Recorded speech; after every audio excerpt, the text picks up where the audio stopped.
Hello.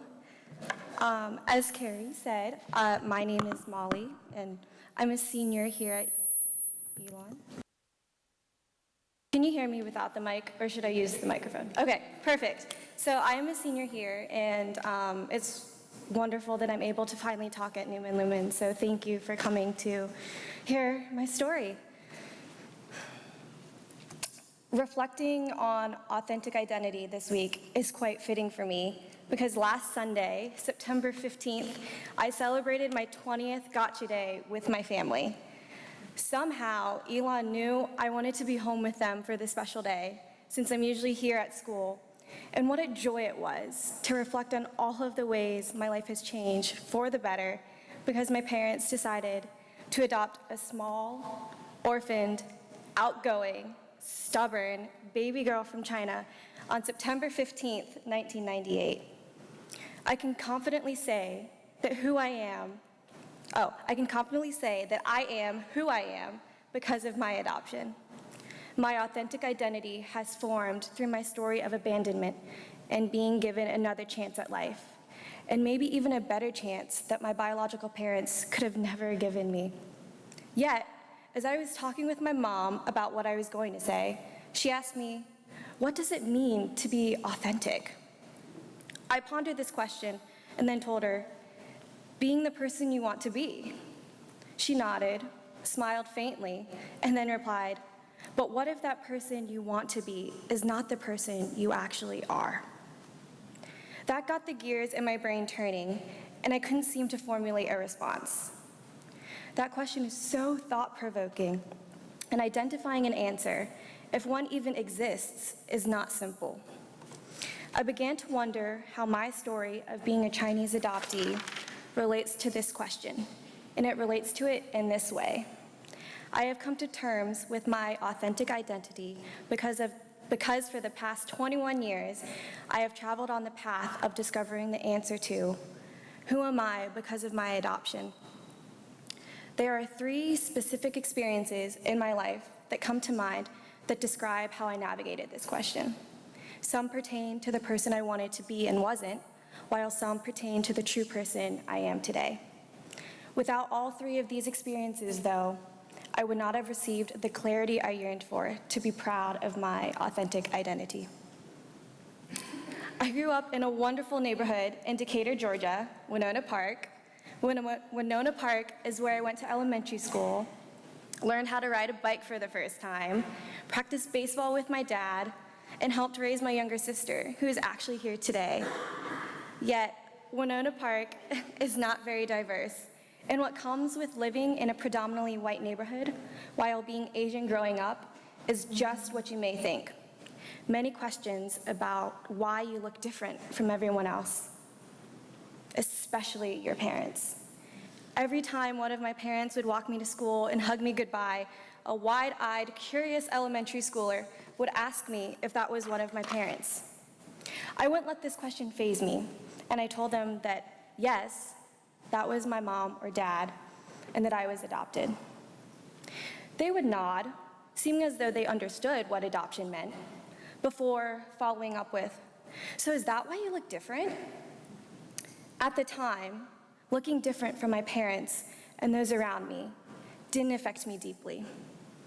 I was a child and embraced all that came with childhood: innocence, lack of adult responsibility, and fun. But as I grew older and matured, I suddenly began observing how similar my friends looked to their parents and how all of the physical traits I had didn't belong to my mom or my dad. I would pretend they did, though, and tell adults I encountered that I had my dad's brown hair and my mom's complexion. Of course, they realized I was adopted, but didn't want to ruin the moment for me. And so, they played along with my desire to look like my parents.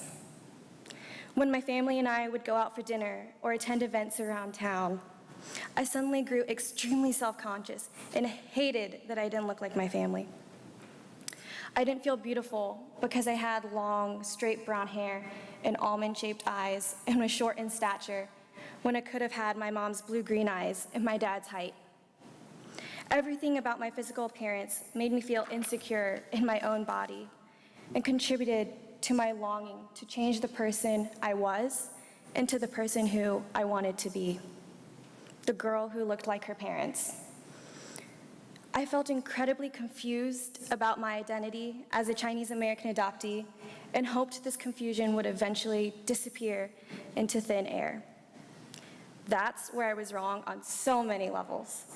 My discovering this identity was just beginning, and there came a point where I began to see the beauty in being different and unique, because being Chinese and being adopted are both incredibly important parts of who I am. One of the first memories I have of seeing other girls who looked like me was when I danced in the Atlanta Chinese Dance Company. AC/DC changed my life in so many ways because it provided me with an experience of being the same and connected me with my culture. Dance rehearsal every week created a comforting environment because I was able to be with other adopted Chinese girls who were going through similar struggles I was going through. Dancing with AC/DC for 6 years not only introduced me to these girls, whom I looked forward to seeing every week, it also kept a part of Chinese culture with me even after I came to the United States. My dance teacher, Miss Lee, chose traditional Chinese music to choreograph her dances to, and each dance told a story that related to China in some form or fashion. One year, our dance focused on the rice harvest, while another year, one followed the journey of Chinese girls going to school and eventually graduating. Being a member of this dance company was special to me because I finally felt like I belonged somewhere. I looked similar to the girls I danced with, but more importantly, I was able to begin appreciating the Chinese part of my identity because these dances showed me how rich and beautiful China and its culture is. The biggest and most impactful experience I have had that has helped me to understand my identity, though, was when I was given the opportunity to talk with a mother who had given her child up for adoption. The ball was in my court as to whether or not I wanted to pursue having a conversation with this woman, and I knew I wanted to, deep down. But the night before we planned our meeting, I couldn't fall asleep. My palms were sweating, and I had a hard time breathing. I'd never met this woman before, and I was afraid to open up to her and share my story. I didn't know where our conversation would take us, and if I would walk away feeling different. But I did. The person I was going into that conversation was not the person who left the conversation. I was so incredibly moved by what she had to say, and her own story of grief and sacrifice provided me with the closure I needed and desired for the longest time. I pretended she was my biological mother, and that I was asking her all of the questions that had been on my heart my entire life that I hoped one day my biological mother could answer. Why did she give her child up? Did she still think about her child? Did she ever hope to one day reunite with him or her? And most importantly, did she love her child so much that she could say goodbye to them? I couldn't stop the tears from flowing and all of the anger, resentment, and hurt I felt towards my biological mother, and because of my biological mother, washed over me. These emotions were beginning to disappear, though, and I soon had a newfound understanding of my biological mother's choice to give me up. The answers to these questions that I had before this conversation, and for most of my life, began to take shape after hearing this woman's story. She shared how she wasn't ready to raise her child yet and thought giving him up would provide him with a better life. How yes, she thought and still thinks about her child every day and where he is in the world. How she hopes that one day he will reach out and make contact with her. But until that time comes, she will remain a distant figure in his life. And most importantly, the love she felt for her child was so great that she knew she could not have given him up for adoption if she didn't love him as much as she did then, and as much as she still does now. Sitting across from this woman, I could only hope that my biological mother would have answered these questions in the same way. And the love she had for me was the reason why she gave me up for adoption. She didn't give me up because she didn't love me. She gave me up because she loved me so much that she wanted a better life for her daughter. Receiving this closure was therapeutic for me in so many ways and on so many levels. I walked away from this conversation no longer feeling rejected by my biological parents, but so incredibly loved by them, because they gave me the chance to start a new life with the new family who will always have my back and love me no matter what.